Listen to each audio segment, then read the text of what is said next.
Chers amis, bonjour. Euh, je, je, je, je ris de me voir si belle dans ce miroir, comme d'habitude, mais j'avais commencé la vidéo, puis il y avait un petit problème technique, donc j'ai obligé de tout arrêter. Euh, euh, Gabriel Maznev, on n'a pas fini d'en entendre parler de ce pédophile. Oui, je dis de ce pédophile plutôt que de cet écrivain. Je suis désolée, hein. Bah, bref, j'avais déjà entendu parler de Denise Bombardier il y a quelque temps, enfin je ne sais plus à quelle occasion d'ailleurs. Je crois que c'était peut-être au sujet justement du plateau avec Bernard Pivot, où elle avait été la seule évidemment à se révolter et à l'interpeller. Et donc je suis allée voir un peu à qui on avait affaire, parce que j'aime bien quand, quand quelqu'un fait preuve d'un courage certain ou notable, c'est important d'aller voir un peu, d'aller fouiller qui est cette personne, ce qu'elle fait, ce qu'elle écrit, etc. Et donc, je vous recommande d'aller voir la vidéo sur TV5 Monde qui a été faite récemment, si j'ai bien compris. Et c'est vraiment passionnant parce qu'elle parle de la pédophilie aussi au sein des médias au Canada, notamment enfin, au Québec. Donc, c'est vraiment tout à fait intéressant. C'est une bonne femme qui force l'admiration et qui est vraiment extraordinaire. Alors, puisqu'on est encore dans la période des vœux, je vais adresser mes vœux tout particuliers aux femmes qui se font traiter de prétentieuses, de sorcières, de laides, de snobs, de chippies, et puis surtout de mal baiser, voire de pas baiser du tout. Et franchement, j'ai toute ma sympathie leur va mais alors droite au cœur. Et dans le pays de Caux, on dit, il y a un dicton qui dit on n'est jamais sali que par la mer, en fait. Hein. Parce que c'est assez. C'est comique, excusez-moi, mais c'est franchement comique d'insulter une femme, je pense à Solaire, évidemment, d'insulter en femme en disant d'elle que c'est une mal baisée. Parce que par définition, si dans l'hypothèse où elle serait mal baisée, d'abord, même dans l'hypothèse où elle serait bien baisée, c'est pas pour autant qu'elle va être nécessairement de très bonne humeur dans la journée. Ça, c'est la première chose, donc ça ne veut absolument rien dire, hein, objectivement. Deuxièmement, prétendre qu'elle serait mal baisée, c'est insulter au moins à 50% le mec avec qui elle le fait. Donc voilà, c'est pas très gentil pour l'homme en question. C'est même le contraire de la solidarité masculine. Hein, ça va pas du tout, hein, franchement. Enfin, c'est franchement comique. Dire à une femme qu'elle est mal baisée, par les temps qui courent, c'est franchement. Je cherchais comment raccrocher un peu les wagons côté humour, mais là, franchement, c'est une occasion rêvée. Ça, moi, personnellement, ça fait vraiment rire. Entendre un mec assez con pour dire ça à une femme, si vous voulez, franchement, ça me fait marrer. Bon, alors le problème, si je vous explique un peu la présentation de ma vidéo. Parce que j'écoute ce matin ce qui se dit, et puis effectivement, il y a des. Alors Bernard Pivot, évidemment, il est un peu dans ses petits souliers parce il était sur le plateau, c'est lui qui met son. Alors déjà, l'émission, si j'ai bien compris, l'émission était en direct. Donc déjà, il n'a pas pu maîtriser, je veux dire, mais malgré tout, il savait à qui il avait affaire. Donc quand il avait choisi de l'inviter, il aurait pu effectivement y regarder à deux fois. Ça, c'est la vérité. Bon, maintenant, moi, j'ai vraiment, Bernard Pivot, c'est quelqu'un que alors François Morel a pris sa défense ce matin sur France Inter, mais il faut quand même pas occulter qui est Bernard Pivot et tout ce qu'il a pu apporter à la littérature en général, quoi. Je veux dire, dans mon esprit, il ne s'agit pas du tout d'incriminer Bernard Pivot uniquement à cause de ça. Pour moi, ça tient pas la route. Alors évidemment, il y en a qui vont dire oui, elle prend la défense des intellectuels. Mais attendez, c'est pas parce qu'on est intellectuel déjà qu'on est systématiquement condamnable. Enfin, je veux dire, ce serait complètement stupide et complètement ridicule. Il y a des choses, malheureusement, dont j'ai parlé de Françoise Holto hier brièvement, mais il y a autre chose qu'il faut voir aussi, c'est que il y a des parents qui se sont révoltés à l'époque. Il y a des parents, des enfants et des adultes qui se sont révoltés, mais je ne sais pas si ces parents en question ont fait plus que de se plaindre à lui en question, justement. Est-ce qu'ils ont porté plainte ou pas? Parce qu'on dit que la justice n'a rien fait, mais pour que la justice ait fait quelque chose, encore eût-il fallu que les parents portent plainte. Et pour qu'il porte plainte, encore eût-il fallu que le procureur de la République à l'époque ait réagi, que la gendarmerie chez qui vous allez porter plainte soit attentive, etc., etc. Je veux dire par là que la pédophilie à l'époque était tellement tabou que de toute façon, on considérait même pas ça comme quelque chose de recevable, quoi.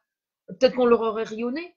Hein. Moi, quand j'étais allée voir une psychiatre au début, quand j'avais pété les plombs à 40 ans.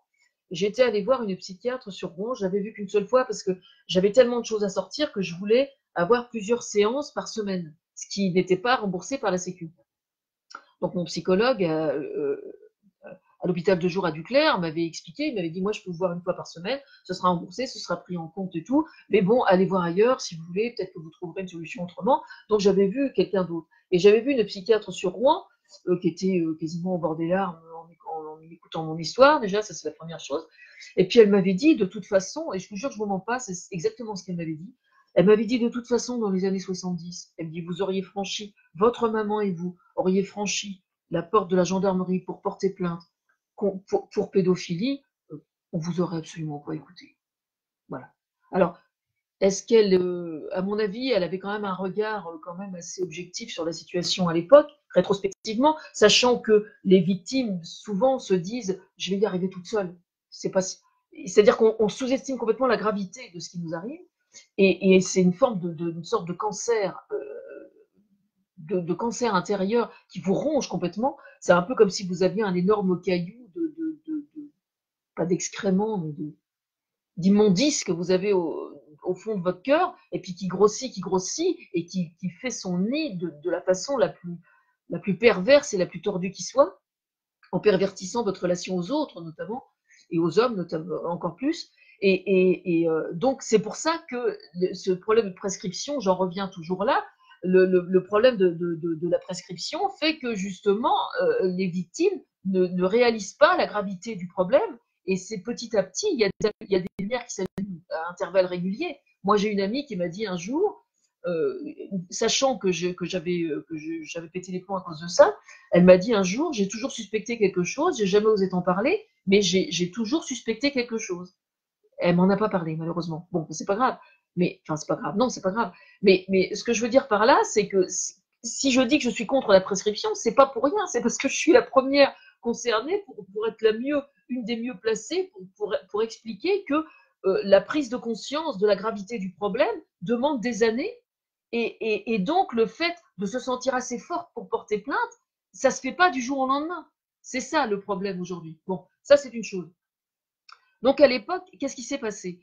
Il y a des jeunes filles, il y a des parents qui se sont plaints, mais ces parents qui se sont plaints, est-ce qu'ils ont tenté de porter plainte ou pas? Moi, je dis qu'aujourd'hui, les parents qui ont franchi les portes d'une gendarmerie ou qui ont écrit au procureur ou qui ont écrit à un juge pour se plaindre de ce pédophile, s'ils ont des éléments vraiment qui leur restent, attestant qu'ils ont tenté de faire quelque chose, déjà aux yeux de leurs enfants, c'est hyper important, parce que les enfants ne peuvent pas dire vous avez rien fait, ils ont essayé de faire quelque chose, simplement ils n'ont pas pu obtenir ce qu'ils voulaient et déposer plainte vraiment. Donc c'est hyper important. Ça veut dire on porte la souffrance en même temps que toi, on a fait ce qu'on pouvait à l'époque, mais on n'a pas pu obtenir satisfaction. Donc sur le plan psychologique, aux yeux de la victime, c'est juste fondamental. Fondamental. Bon. Donc ça, c'est hyper important. Parce que ce qu'il ne faut pas perdre de vue, c'est qu'il faut que la victime, elle, parvienne à se réparer, et c'est elle seule qui connaît le meilleur cheminement à emprunter pour parvenir à se réparer. Pour certains, ça va être au bout de tant d'années de psychanalyse d'arriver à faire un livre. Souvent, c'est ce qui se passe. Pour d'autres, ça va être écrire un scénario ou faire un film. Pour d'autres, ça va être autre chose. Pour d'autres, ça va être autre chose. Chacun transforme selon, parce que un traumatisme égal, selon la personnalité de la victime et son caractère et son histoire et sa culture, les répercussions vont être sensiblement différentes, et la façon de se réparer va aussi être différente et nuancée. C'est pour ça qu'il n'y a pas de règles générales. Enfin, il y a des règles générales évidemment, mais il y a quand même énormément de nuances. Et ces nuances, elles doivent pas être gommées ou ignorées. Bon, ça c'est une chose. Alors, imaginons que dans le milieu des intellectuels à l'époque, il y ait d'autres personnes que Denise Bombardier pour avoir trouvé ça scandaleux, mais que simplement, elles n'ont pas su, ou elles ont sous-estimé comment elles pouvaient réagir ou ce qu'elles pouvaient faire. À partir du moment où vous êtes dans un environnement qui est entièrement immobile, c'est extrêmement difficile de faire quelque chose. Et il se dit donc aujourd'hui, ce que j'ai entendu là, dans une vidéo récente là, de ces jours-ci, c'est qu'aujourd'hui, il se trouve encore des intellectuels pour revendiquer l'amitié qu'ils ont vis-à-vis de cet homme. Je vais être poli, je vais pas citer de nom. Hein. Il aura les oreilles qui chauffent suffisamment ce matin. Mais c'est intéressant. Alors, ce matin, j'écoutais sur France Inter un écrivain très renommé, je me souviens plus qui c'est, je suis désolée, c'est pas du mépris, hein, je suis dyslexique et je me souviens pas, j'ai pas les mémoire des noms. Mais je le sentais un peu gêné aux entournures encore, quoi, sur le sujet, malheureusement. Hein. Il s'est rattrapé aux branches après par des propos tout à fait intéressants, mais quand même, c'est-à-dire qu'aujourd'hui, vous avez dans le milieu littéraire des gens qui sont encore gênés.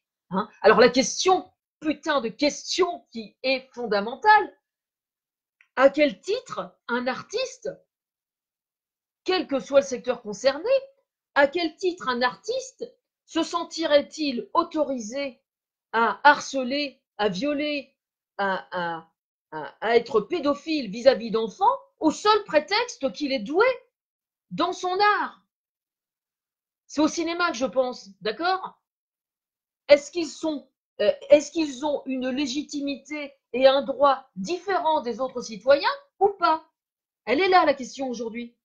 Et alors, dans le milieu de l'édition, moi qui attends, qui cherche des éditeurs pour éditer mes livres qui ne sont toujours pas édités, je le signale et je le rappelle, alors que je les ai envoyés aux éditeurs. La question aujourd'hui est la suivante.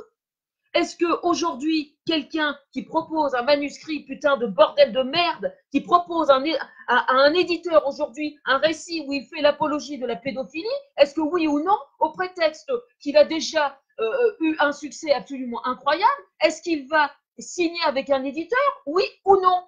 Est-ce qu'il va y avoir un éditeur aujourd'hui qui va avoir les couilles pour dire oui, je l'éditerai? Moi, c'est ça que je veux savoir aujourd'hui. Vous m'entendez bien? C'est ça que je veux savoir. Ce sera tout pour aujourd'hui.